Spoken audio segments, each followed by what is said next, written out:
This is going to be a video for my more advanced flute player friends. I thought that I would share some different fingerings for notes that I have come to know and use over my 25 years of playing with BPO. Thought I would start at the top. Here's a high C sharp. I'm not going to play it because anyone who plays flute knows what a horrible, loud sounding note this is.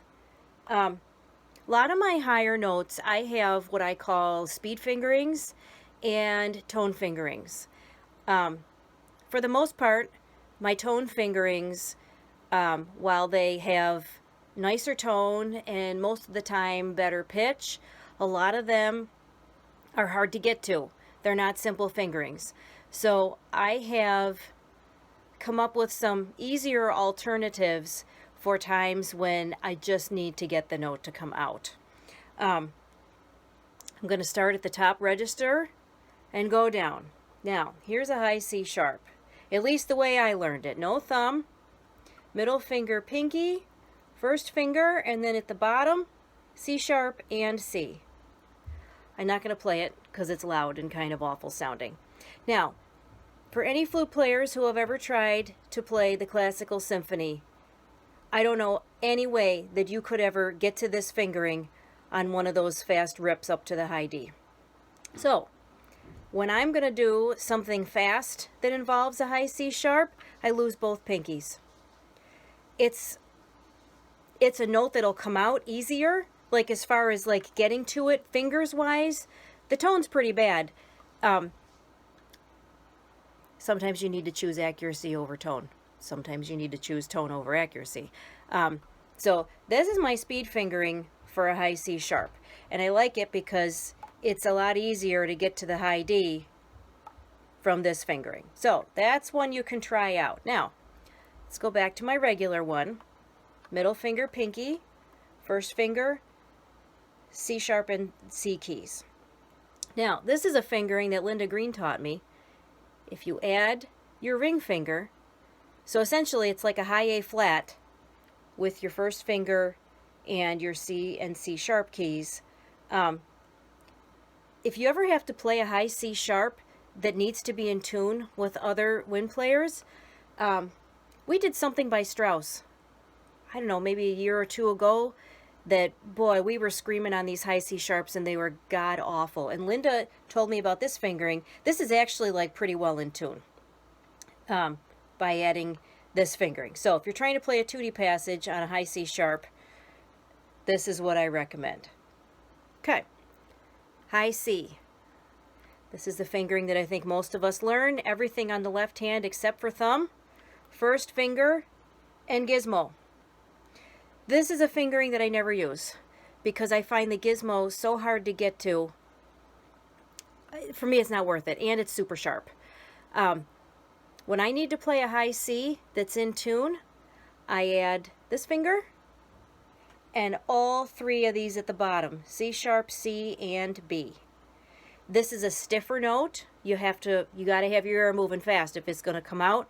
But it's pretty close to being in tune, and if you have tutti wind passages that have high Cs, definitely recommend it. Now, this is not my speed fingering because you can see it's awkward. It's very hard to get to when you're going quickly. If I'm doing a fast run with a high C, I lose all of these fingers and just play right hand with this finger. Everything else is the same. So, this is my tone fingering. This is my speed fingering. High B is a note. Now I own two flutes.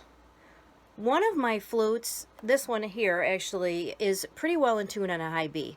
My other flute is pretty high.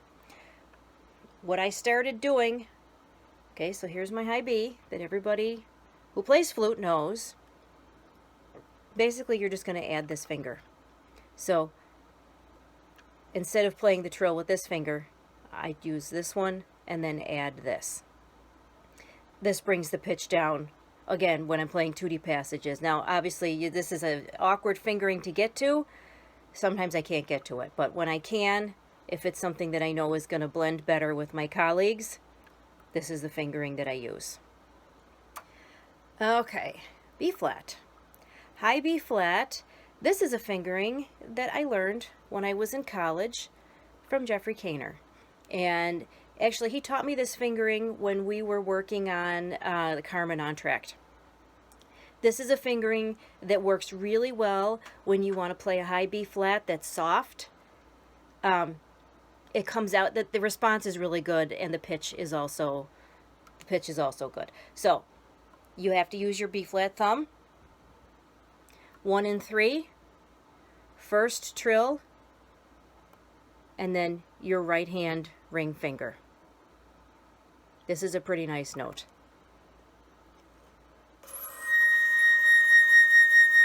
So you can give that a try. Onward now, my high A. Now, this is another fingering that Jeffrey Kaner taught me. This does not work particularly well for my flute.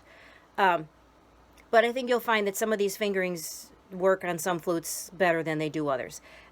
He always told me, I remember him telling me that if I was playing a high A and the pitch was too high and I needed to bring it down, that I could fork it with my right hand.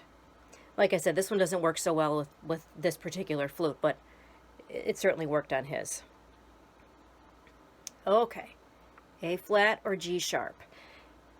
This is a fingering we all learn. I think a lot of us learn this too, to add these two fingers on our right hand, 2 and 3. This will bring the pitch down. It also makes the note more stable.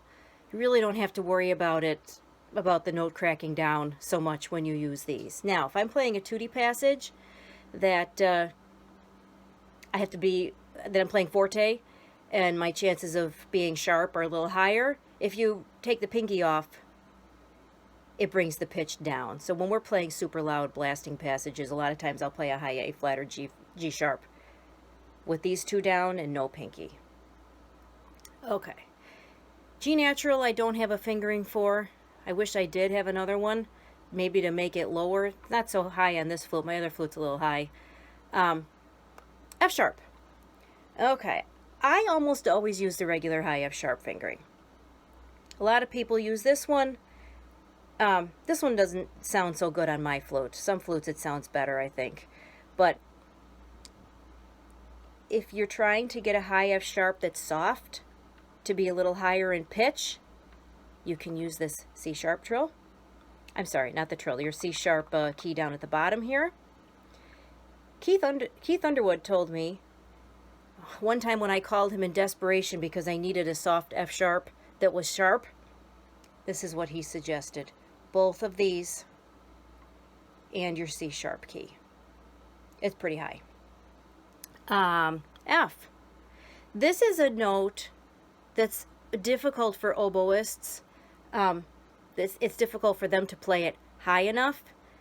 I know it's a bad note for their instrument. So a lot of times if I'm playing with oboe on a high F, I will fork it and add this finger, and it brings the pitch down. I don't always like the tone quality of it, so if I'm playing by myself, I don't usually use this fingering. However, it works really well. It works really well in tutti wind passages if I just want to make sure that I don't get too high. Okay, high E. If you're finding that you're sharp on your high E's, you can always lift up your pinky. What if you're playing wind chords that are super soft and you need to get higher? I use this trill, the second trill.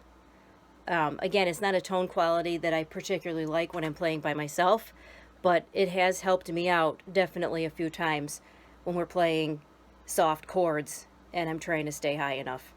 And incidentally, that also works for your E that is 1 octave lower. I use this much more often in this. This is also a good E to use in the Firebird when you're trying to slur those E octaves. You add this, it comes out a lot easier. Okay, E flat I don't have another fingering for. High D. This is a regular high D, not the super high D. This is a note, I should say, that sometimes on flute we need it to be higher in pitch than at least what I'm comfortable playing. So I've got a couple of different options here. Now, you can see I plug this key. If you don't plug this key, you can always vent this by just rolling your finger just a little bit off the keyhole. I do it with this hand, or with this finger rather, just a little. Now, you can also try the piccolo fingering for your Ds, which is your regular D, adding pinky and first finger. This brings the pitch up. I have one student who uses this fingering at the end of Leonore Overture, and it is killer. She can play it super soft and it's in tune. So you could try that. This one doesn't work so well on this particular flute, so I usually just vent just by rolling off of this just a little bit. Okay. High D flat or C sharp. Not super high, but the one above the staff.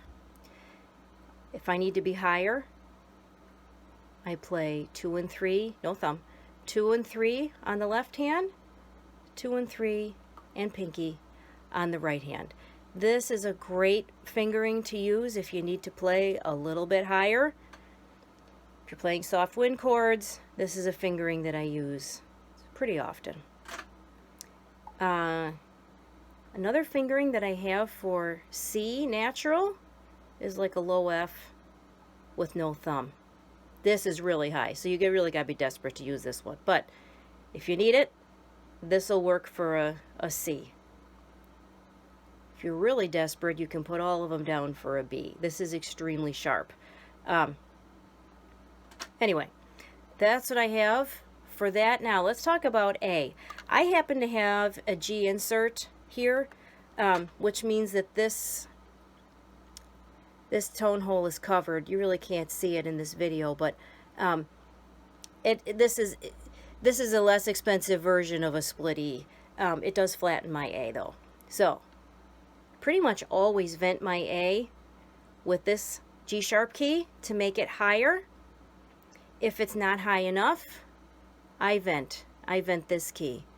I do the same thing for G sharp. If I need to make it higher, I start coming off of this hole and raise the pitch. Let's see. We already talked about this for my middle E, this trill key. If I have a passage that has some D's to C sharps, gonna move this so you can see it. I just leave my right hand down.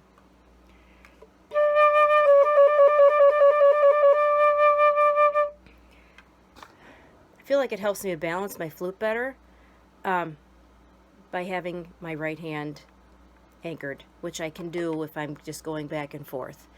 You know, likewise, when I got this flute with the insert, I got in the habit of venting my A's. I vent my A's, my A flats, A, B flats, B's, C's, and D flats. I vent all of those with this key. I feel like it really helps me to balance my instrument and keep it feeling stable. I think I would say that those are all the rest of my alternate fingerings that I use. So hopefully, oh, there's one I forgot. For those of you that have a C-Sharp Trill, the C-Sharp Trill is something that I find useful at the end of Afternoon of a Faun. I'm going to show you what I do. Instead of playing and then coming down for my B flat using my B flat thumb, I actually find this hard to time exactly the way that I want it. So I use my C-Sharp Trill.